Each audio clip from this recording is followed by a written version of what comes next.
স্থানে দেওঘর নামে বিখ্যাত হয়ে যাবে।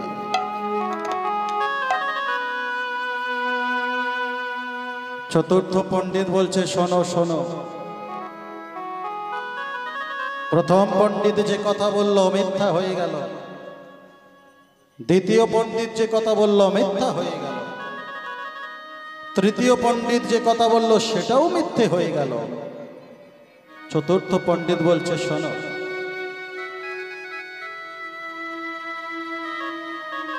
এর থেকে আরো বড় ভক্তের সৃষ্টি হয়েছে পৃথিবীতে, জানো? কে বলো তুমি? তবে শোনো, এমন ভক্ত পৃথিবীতে রচনা হয়েছে, সেই ভক্তকে নিধন করবে। চতুর্থ পণ্ডিত যখনই কথাটা বলেছে, আরো তিনজন পণ্ডিত সবাই অবাক হয়ে গেল। বলছে, শোনো, যে রাবণ মহাদেবকে স্কন্ধে করে নিয়ে চলে গেল, যে রাবণ ভগবানকে নিয়ে গেল, অনন্ত দেবকে নিয়ে গেল, সেই রাবণকে বধ করাবার জন্য আরো পৃথিবীতে বড় ভক্তের সৃষ্টি হয়েছে। কি জানো? জানো না তো? রঘুপতি রাঘব রাজা রাম পতিত পাবন সীতারা। হরি হরি রঘুপতি রাঘব রাজা রাম পতিত পাবন সীতারাম। রঘুপতি রাঘব রাজা রাম পতিত পাবন সীতারাম। রঘুপতি রাজা রাম পতিত পাবন সীতারা। জয় জয় রঘুপতি রাঘব রাজা রাম পতিত পাবন সীতারাম। রঘুপতি রাজা রাম পতিত পাবন সীতারা। রঘুপতি রাঘব রাজা রাম পতিত পাবন সীতারাম। রঘুপতি রাজা রাম পতিত পাবন সীতারা। জয় জয় রঘুপতি রাঘব রাজা রাম পতিত পাবন সীতারাম। জয় সীতারাম জয় সীতারাম সীতারাম জয় সীতারাম। হরি হরি বল। রঘুপতি রাঘব রাজা রাম পতিত পাবন সীতারাম। জয় সীতারাম জয় সীতারাম সীতারাম জয় সীতারাম। সীতারাম জয় সীতারাম সীতারাম জয় জয় সীতারাম। সীতারাম জয় সীতারাম সীতারাম জয় সীতারাম।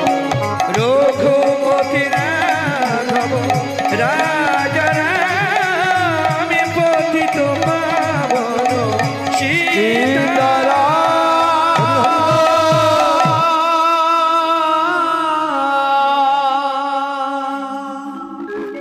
এখন চারজন পণ্ডিত তো বসে আছেন বাবা।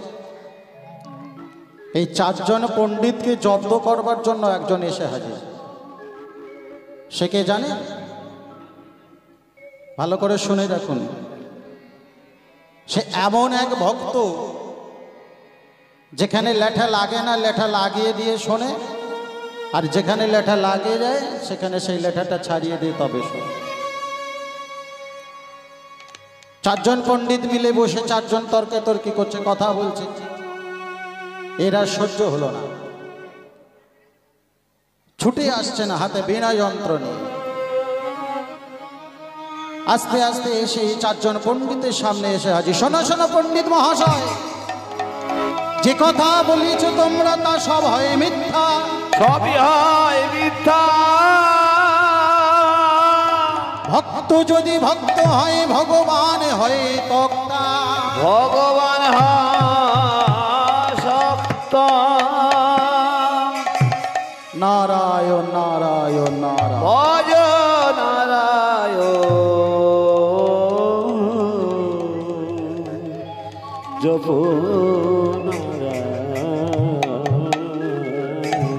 কি ব্যাপার নারদ মুনি, তুমি এখানে কেন? কি কারণে? সহ্য হচ্ছে না। সারাক্ষণ তুমি প্রত্যেকে এই ঝামেলা ওর বাঁধিয়ে দাও, ওর ঝামেলা ওকে বাঁধিয়ে দাও, কেন এগুলো কেন? আচ্ছা বলো তো নারদ, আজকের আমাদের মধ্যে যে কথা আলোচনা হচ্ছে, হঠাৎ তুমি এসে বললে আমাদের চারজনের পণ্ডিতের কথা সবই হয় মিথ্যা, ভগবান যদি হয় তক্তা, তা যদি হয় সব জানতা, কেন? কিসের কারণ? নারদ মুনি বলছে, শোনো শোনো শোনো পণ্ডিত, পৃথিবীতে যেমন ভক্ত আছে তেমন ভগবানও আছে। রাবণকে বধ করবার জন্য যখন রাম ওপারে গেলেন, রাম কেন গেলেন ওপারে? কিসের কারণে গেলেন? তিনি জানতেন না তার বাড়ির পুরোহিত রামচন্দ্র অকাল বোধন পুজো করবার জন্য যখন রাবণের বাড়িতে বিভীষণকে পাঠিয়ে দিল, আর বিভীষণকে পাঠিয়ে দিয়ে যখন বললেন আমার বাড়িতে পৌরোহিত্য করতে হবে, অকাল বোধনের পুজো করতে হবে, আর সেই পুরোহিতকে কেমন করে মারে এই রাম। বেশ, তবে ঋষি আদি নারদ তুমি বলো, আজকে তুমি বলো কে ভালো কে মন্দ, কেমন তুমি বলতে পারো? নারদ তো সব জানে না। ঋষিদের আদি, সমগ্র ঋষিদের আদি হলেন নারদ। নারদ আদি ঋষি। নারদের কথা যখনই শুনেছে, শুনে সবাই অবাক হয়ে গেলেন। বেশ, ঠিক কথা তো, ভালো কথাই বলেছে। আর ভালো কথা শুনবার জন্য নারদ তো এসছেন, নারদ তো ঝামেলা বাঁধিয়ে দেবে। পণ্ডিতে পণ্ডিতে তর্কাতর্কি শুরু হয়ে গেছে। হ্যাঁ রে, তুমি বললে অনন্ত নাগ বড়, ও বলল মহাদেব বড়, ও বলল রাবণ বড়, ও বলল রাম বড়। এখন ঋষি আদি নারদ যে সবসময় ভগবানের কাছে থাকে, সে কি মিথ্যা বলছে? মোটেতে নয়। আমার মনে হয় ও সব সত্য কথা বলছে। সবাই তো অবাক হয়ে গেলেন। নারদ মনে মনে চিন্তা করছেন, আজকের পণ্ডিতের পণ্ডিত্য আমি বুঝিয়ে দেব। শোনো, তোমরা যেমন কথা বলছো সবকিছু মানলাম, সবকিছু বুঝলাম, তবে একটা জিনিস আমার বোঝাতে পারবে?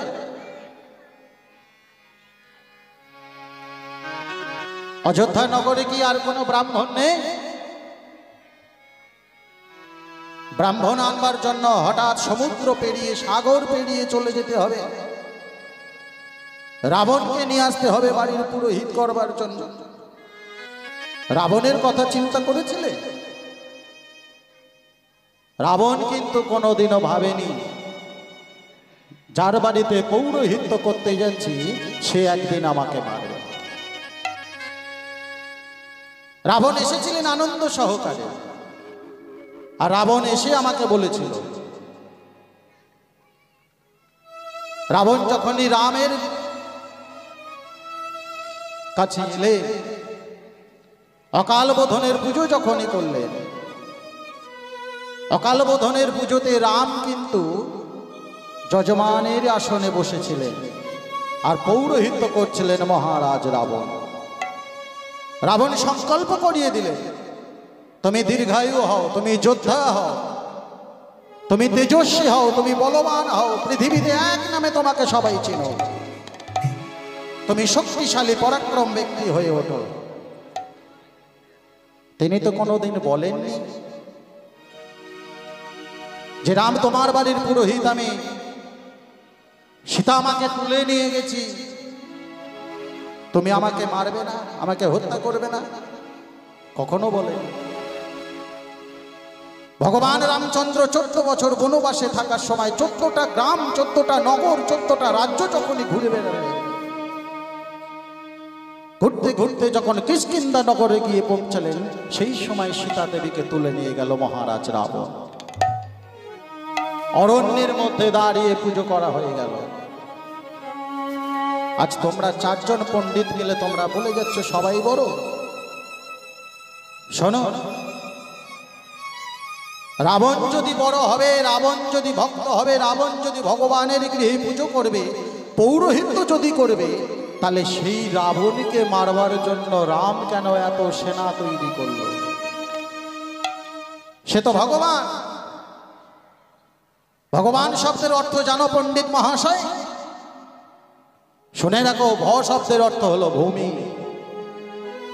গ শব্দের অর্থ হলো গগন আকাশ, ব শব্দের অর্থ হলো বায়ু, আ শব্দের অর্থ হলো আগুন, ন শব্দের অর্থ হলো নীর অর্থাৎ জল। ভগবান সর্বত্র বিরাজমান, কখনো আকাশে, কখনো জলে, কখনো আগুনে, কখনো মাটিতে, সর্বত্র ভগবান। ভগবানকে অতি সহজে চেনা যায়। ঐশ্বর্য, বীর্য, যশ, শ্রী, জ্ঞান, বৈরাগ্য সমগ্র মিলিয়ে হয় একটা ভগবান। হে ভগবান, তুমি ভগবান শ্রী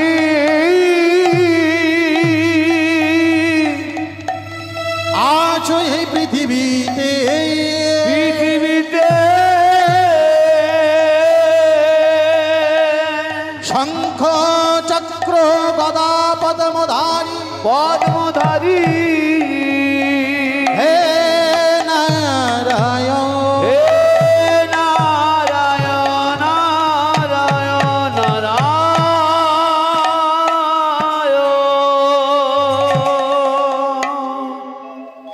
ভগবানকে চেনা সহজে যায়। আর ভগবানকে চিনতে গেলে মনের দিক থেকে মনকে এক জায়গায় বসাতে হয়। নারায়ণ মন যদি ঠিক জায়গায় না বসাও, ভগবানকে তুমি পাবে না। মনই হলো তোমার ভগবান। ভগবান সর্বত্র থাকে, সর্বত্র বিচারমান, সর্বত্র বোঝা যায় ভগবানকে। অকাল বোধনের পুজো সমাপ্তর পরে যখন ভগবান রামকে যখন হত্যা করলেন, নিধন করলেন, রাবণ কি বলেছিল? রাবণ বলেছিল, প্রভু ঘাটে যেমন নৌকা বাঁধা থাকে, মাঝি যতক্ষণ না নৌকার কাছে আসে, মাঝি বুঝতে পারে না যে আমাকে কে পরিচালনা করবে। তদ্রূপ আমি ভক্ত পৃথিবীতে জন্মগ্রহণ করেছি। আমি যদি শত্রুর ভূমিকায় অভিনয় না করতাম, যদি শত্রুর মতো আচরণ না করতাম, তাহলে তুমি কি আমার কাছে আসতে প্রভু? কোনোদিনে আসতে না। শোনো, মৃত্যু তোমার হবে তো হয়েছে, কি চাও তুমি বলো? এই প্রভু, আমি কি চাই জানো? আমি শুধু আমার মুক্তি চাই। ধন ঐশ্বর্য সম্পত্তি সবকিছু আমি তোমাকে দিতে চাই, তুমি গ্রহণ করো প্রভু, তুমি সব নাও, কিন্তু তুমি আমাকে মুক্তি দিয়ে দাও। রাবণ বধের পরে বিভীষণকে রাজ সিংহাসনে বসিয়ে দিয়ে ভগবান চলে এলেন।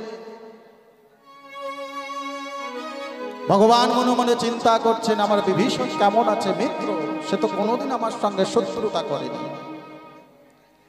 লক্ষণকে পাঠিয়ে দিলেন, লক্ষণ তুমি একটু যাবে, ওই স্বর্ণলঙ্কা রাজপুরীতে গিয়ে আমার মিত্র বিভীষণ সে কেমন আছে তুমি দেখে আসবে। দাদা, আমি কথা দিলাম তোমার, যাব। বিভীষণ যখন গেলেন, রাজপুরী লঙ্কার মধ্যে প্রবেশ করলেন, বিভীষণকে দেখে লক্ষণ চোখে জল ধারা হয়ে পড়ছে। হে প্রভু, আজ তুমি এসেছো এতদিন পরে। আমি কেমন আছি? আমার প্রভু এলো না, যাকে আমি বেশি ভালোবাসতাম, যাকে বেশি শ্রদ্ধা করতাম, যে আমার নয়নের মণি, যার চরণে মন প্রাণ সব সঁপে দিয়েছি, যে ছাড়া কাউকে আমি কোনোদিনও চিনতাম না। নিজের সন্তান চলে গেল, ঐশ্বর্য সব চলে গেল।